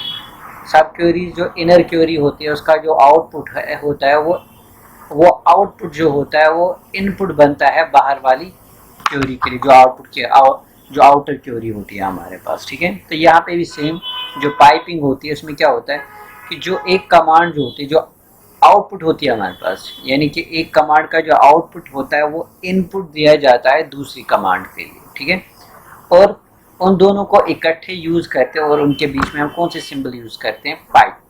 तो इसलिए हम बोलते हैं commands are piped together using vertical bar. तो इसलिए उसके लिए हम कौन सा सिंबल यूज़ करते हैं, ये वाला सिंबल हम यूज़ करते हैं। यानी कि एक साइड कमांड का जो आउटपुट होता है वो दूसरी साइड की कमांड का जो क्या बनता है, इनपुट बनता है। ठीक है, तो ये चीज़ याद रखिएगा। जो LHS suppose for instance A और यहाँ से B, तो ये वाले का जो आउटपुट होगा वो इस चीज़ के लिए क्या बनता है, हमारे पास इनपुट बनता है बी के लिए। तो ये भी हम प्रैक्टिकली देखते हैं कैसे इस चीज़ को यूज़। दूसरा होता है filter commands. Like filters are the setup commands हम कह सकते हैं, जो हमसे एक इनपुट लेती है और फिर उसी बेस पे कुछ ऑपरेशन हो जाते हैं और फाइनली हमारे पास एक आउटपुट आ जाता है हमारे पास। ठीक है, तो जो कॉमन फिल्टर कमांड्स है कौन कौन सी है, जैसे ग्रेप है, मोर है, सॉर्ट है, जिनको हम यहाँ पे यूज़ करेंगे, प्रैक्टिकली देखेंगे। ठीक है, और साथ ही साथ हम पाइप्स कैसे उनके साथ यूज़ करेंगे ताकि अच्छे से आपको समझ आए कि जैसे मैंने कहा कि पाइपिंग का कॉन्सेप्ट क्या है। सिंपली एक कमांड का जो आउटपुट होता है वो दूसरे कमांड को अगर आपको इनपुट देना होगा, लाइक जैसे कंडीशनल चीज़ें करते हैं हम यूज़, उसके लिए हम क्या यूज़ कर सकते हैं, पाइपिंग का कॉन्सेप्ट यूज़ करते हैं। तो सबसे पहले कमांड जो होगी हमारे पास ग्रेप कमांड होगी। ग्रेप कमांड किस लिए यूज़ किया जाता है, इसको हम बोलते हैं पैटर्न और एक्सप्रेशन मैचिंग कमांड भी इसको हम बोलते हैं। ये किस लिए यूज़ किया जाता है, अगर आपको एक फाइल के अंदर कुछ चीज़ों को मैच करना होगा और जो मैच होगा फिर उसको अगर आपको प्रिंट कराना होगा तो इसके लिए ग्रेप कमांड यूज़ की जाती है। तो अलग अलग तरीके हैं, जैसे एक एग्जाम्पल हम देखते हैं। जैसे फॉर इंस्टेंस हमारे पास ये फाइल है, इसके अंदर है प्रोग्रामिंग है या डेमो है, मैं चाहता हूँ मैं इसके अंदर ये चीज़ ढूंढूँ, ये है वहाँ पे ये नहीं, तो मैं लिखूँगा ग्रेप डेमो और उसके बाद फाइल का नाम। तो फाइल का नाम है हमारे पास resume tuts.txt दिस। तो आप देख सकते हो, तो वो चीज़ मैच हो गई और वो किस में प्रिंट हो गया, हमारे पास रेड कलर में आ गई हमारे पास। तो दैट मीन्स ये चीज़ वहाँ पे अवेलेबल थी। चलिए अगर हम कोशिश करेंगे कुछ समथिंग ऐसा डालने की जो वहाँ पे नहीं होगा, तो आप देखिए वहाँ पे कोई आउटपुट नहीं आया हमारे पास। ठीक है, तो अगर पैटर्न मैच हो रहा है तो तभी वो चीज़ विजिबल हो रही है हमारे पास, सिंपल एज इट इज़। तो आप इस तरीके से आप इस चीज़ को यूज़ कर सकते हैं। अब आप ग्रेप कमांड के साथ क्या कर सकते हैं, कुछ और भी ऑप्शंस है जो आप ट्राई कर सकते हैं। अगर आपको चेक करना होगा कि उन सभी लाइंस को रिटर्न करो जो एक स्पेसिफाइड रेगुलर एक्सप्रेशन को मैच नहीं कर रहे हैं, तो उसके लिए हम -v भी यूज़ कर सकते हैं ग्रेप के साथ। इसी तरीके से अगर आपको ये भी चेक करना है कि जो हमें उन लाइंस को रिटर्न करना है जो किसको, जैसे ग्रेप डेमो -n, तो आप देखिए ये पूरी लाइन और साथ साथ यहाँ पे देखिए लाइन नंबर आ रहा है कि it is the third line जहाँ पे ये पूरा हमारा मैच हो रहा है। ठीक है, इसी तरीके से अगर मैं यहाँ पे लिखूँगा -v, तो ये वो दो लाइंस प्रिंट हो गई जिसमें हमारा मैच प्रेजेंट नहीं है। So that means -v returns all the lines that do not match the specified pattern जो हम ढूंढ रहे थे। अब अगर मैंने -n इसके साथ किया तो वो लाइन आ गई जिसमें वो मैच प्रेजेंट था हमारे पास। ठीक है,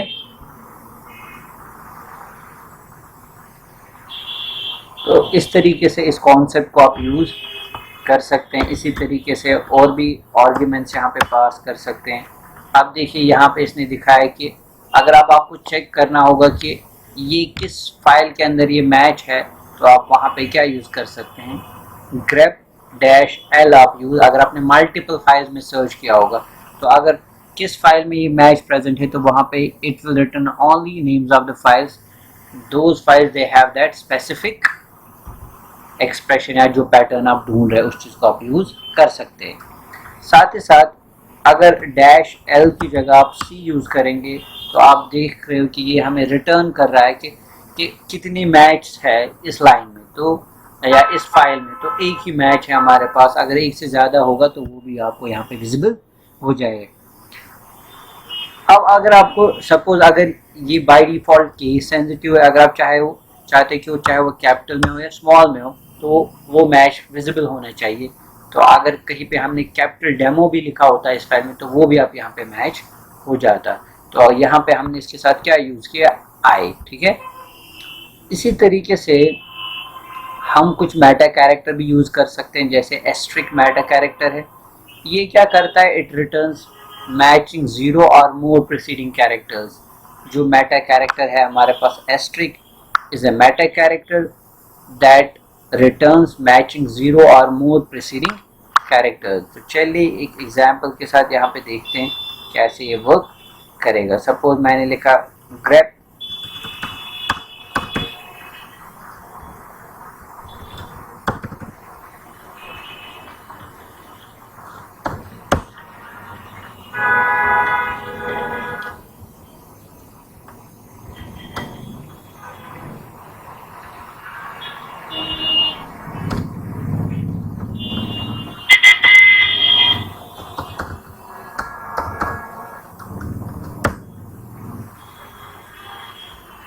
तो इस तरीके से ये चीज़ का आउटपुट आ गया हमारे पास कि this file contains demo text, this file contains, so staff is a directory and student is a directory. तो इस तरीके से ये इसने ये क्या किया, वो सारी चीज़ें यानी कि जितनी भी फाइल्स हैं यानी कि ये क्या करेगा, सर्च करेगा हेलो को, उन सभी फाइल उन सभी डायरेक्टरीज को जिसमें ये प्रेजेंट होगा हमारे पास। ठीक है, तो इस तरीके से आप इस चीज़ को यूज़ कर सकते हैं। साथ ही साथ है हमारे पास सॉर्ट कमांड, मैनिपुलेशन कमांड है जो हमारे लाइंस को क्या करता है, सॉर्ट। तो उस तरीके से आप सॉर्ट कमांड को भी यूज़ कर सकते हैं। अगर आपको टेक्स्ट को सॉर्ट करना होगा तो सॉर्ट कर सकते हैं। चलिए एग्जाम्पल देखते हैं। यहाँ पे पहले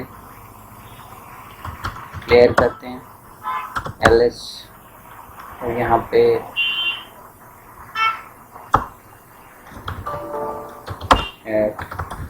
resume.txt। तो ये फाइल को मैं एक्सेस, तो ये बहुत सारे स्टूडेंट्स को मैं भी कंफ्यूजन ये कि ये वो बैकअप फाइल थी जिसके साथ ये आ गई जो हमने किया था प्रीवियस कमांड्स में।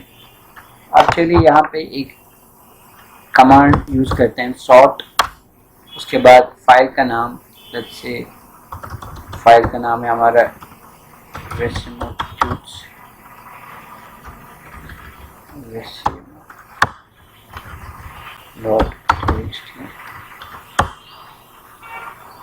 तो आप देखिए पहले यहाँ पे था this is a text file, उसने आप देखिए सॉर्ट हो गया अकॉर्डिंग टू द कैरेक्टर, यानी कि पहला लाइन का जो पहला कैरेक्टर है अकॉर्डिंगली उसी हिसाब से क्या हो गया सॉर्ट। अब अगर इन दोनों में सेम था उसके बाद नेक्स्ट, फिर उसके बाद यहाँ तक तो इनका सेम कंपैरिजन था, पर जब यहाँ पे आ गए तो यहाँ पे F को पहली प्रेफरेंस दी गई और इसलिए ये लाइन नीचे आ गई हमारे पास। तो इस तरीके से यहाँ पे सॉर्टिंग कर सकते हैं हमारे पास बाय यूजिंग सॉर्ट कमांड। तो ये भी बहुत ही इंपॉर्टेंट कमांड है जिसको आप यूज़ कर सकते हैं। तो ये था हमारे पास कैसे हम सॉर्ट कमांड को यूटिलाइज कर सकते हैं। इसी तरीके से मैंने जैसे कहा था एग्जाम्पल है हमारे पास मोर कमांड है। ये किस लिए यूज़ किया जाता है कि अगर आपको कस्टमाइज करना होगा कंटेंट जो होगा फाइल का, तो उसके लिए आप इसको यूज़, जैसे अगर आपको नेक्स्ट लाइन को डिस्प्ले करना है तो प्रेस एंटर समथिंग, या अगर आपको नेक्स्ट स्क्रीन लाना है प्रेस स्पेस बार, या नेक्स्ट फाइल प्रेस एन, या क्विट करना है, तो इस तरीके से वो चीज़ें यूज़ कर सकते हैं। उसके लिए हम मोर कमांड यूज़ कर सकते हैं। जैसे फॉर इंस्टेंस हम लिखेंगे कैट 5 मोर,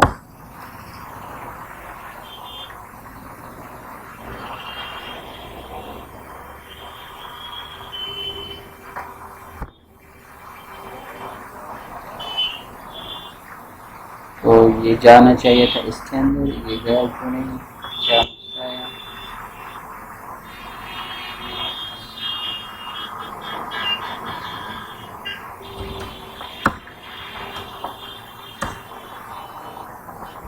करना पड़ेगा। तो यहाँ पे भी इशू हो रहा था हमारे पास, तो पहले इस चीज़ को क्लियर करते हैं। जो मोर कमांड है हमारे पास, मोर कमांड जब आपके पास कोई फाइल है हमारे पास जिसमें बहुत सारा टेक्स्ट है और आप चाहते हो कि उसके साथ आप डिफरेंट चीज़ें करें, जैसे एक टाइम पे एक ही फाइल ओपन हो, या अगर इसके अंदर बहुत सारे पेजेस है एक टाइम पे एक ही ओपन हो, या अप एंड डाउन, या नेविगेट करना होगा from one page to another page, तो उस टाइम के लिए हम मोर कमांड यूज़ कर सकते हैं हमारे पास। ठीक है, जैसे हमारे पास अगर हम लिखेंगे cat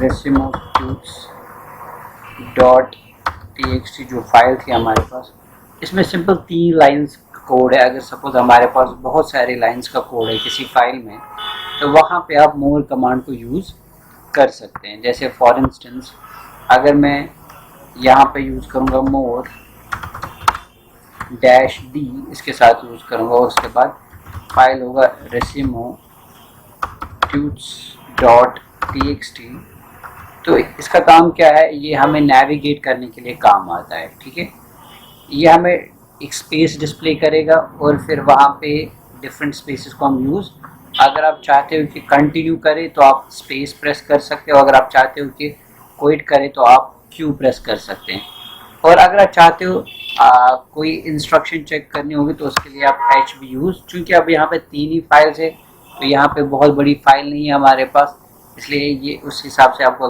नज़र नहीं आ रही कि ये वर्क करे। अगर ये बहुत बड़ी फाइल होती तो आपको पहले थोड़ी सी स्पेस आती जहाँ पे थोड़ा सा वेट करता और आपको बताता आपको करना क्या है, फिर वहीं से सिंपल मैसेज भी आती, press space to continue, Q to quit, फिर अगर आप स्पेस करते तो और सारी चीज़ें विजिबल, यानी कि जितनी स्क्रीन है फॉर इंस्टेंस, अगर आप जो आपके पास फाइल उसके अंदर बहुत सारा कंटेंट है, बहुत सारे पेजेस हैं, तो नेविगेशन के लिए हमारे पास मोर कमांड विथ डी यूज़ करने के लिए काम आ सकता है।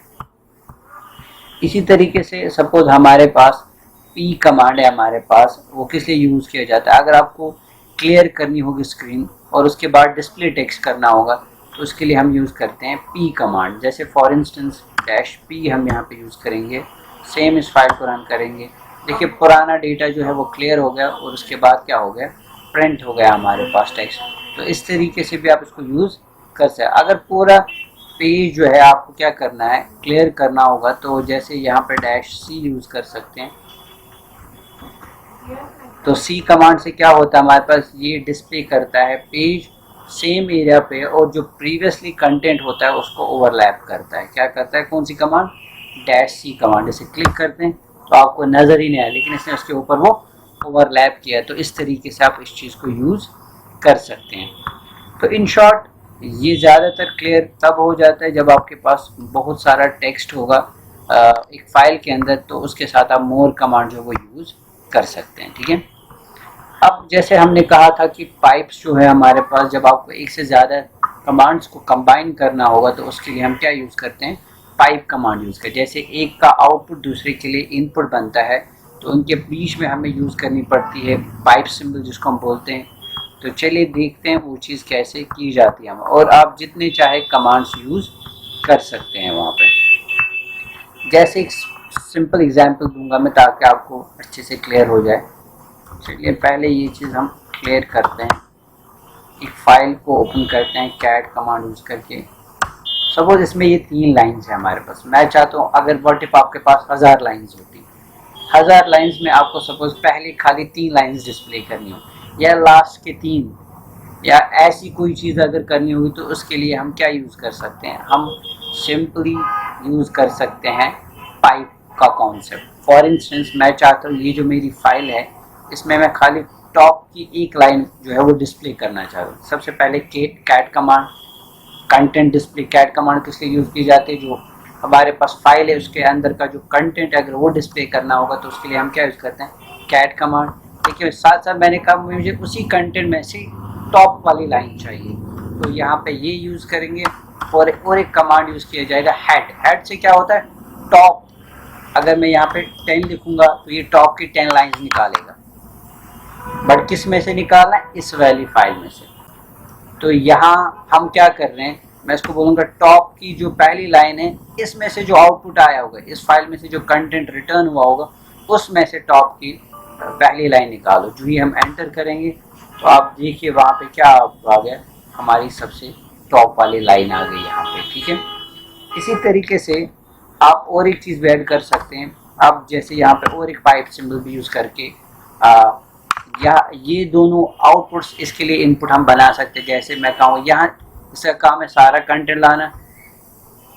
अब जैसे यहाँ पे मैं इसको बोलूँगा आप उसमें से टॉप की 2 लाइंस निकालो, लेकिन उसमें से मैं इसको बोल रहा हूँ जो लास्ट की जो पहली लाइन है वो डिस्प्ले निकाल, लास्ट की पहली लाइन।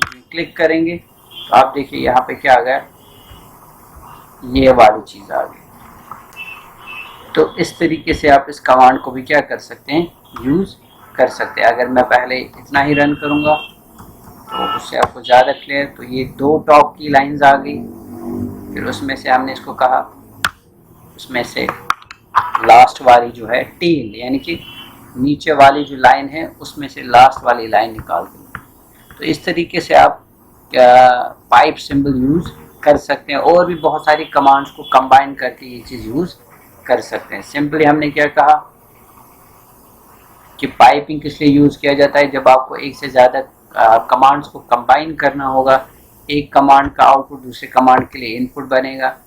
इस तरीके से आप मल्टीपल कमांड्स यूज़ कर सकते हैं साइमल्टेनियसली, उसके लिए हम यूज़ करते हैं पाइपिंग का कॉन्सेप्ट। तो ये था हमारा एक छोटा मोटा सा कमांड्स के रिगार्डिंग लेक्चर। तो इसमें हमने वो बेसिक कमांड्स है जो ज़्यादातर यूज़ की जाती है, वो सारी जो हमने कमांड्स थी यहाँ पे एक्सप्लेन की। और ये हमारे जो पार्ट 1 का पार्ट था उसके पार्ट 2 का ये पार्ट है हमारे पास। तो इस तरीके से पूरा जो कमांड्स वाला लेक्चर है वो हमारा कंप्लीट हो गया। तो अब जो हमने एग्जाम्पल्स की, जो डेफिनेशंस मैंने कोशिश की सिखाने की, उनकी फ़ाइल नीचे लिंक में डिस्क्रिप्शन में होगी। और अगर आपके पास और भी कोई क्वेश्चन होगा या कन्फ्यूजन होगा तो आप ज़रूर बताइएगा, कोशिश करेगा उनका आंसर देने के। अब तब तक के लिए दीजिए इजाज़त, अल्लाह हाफ़िज़।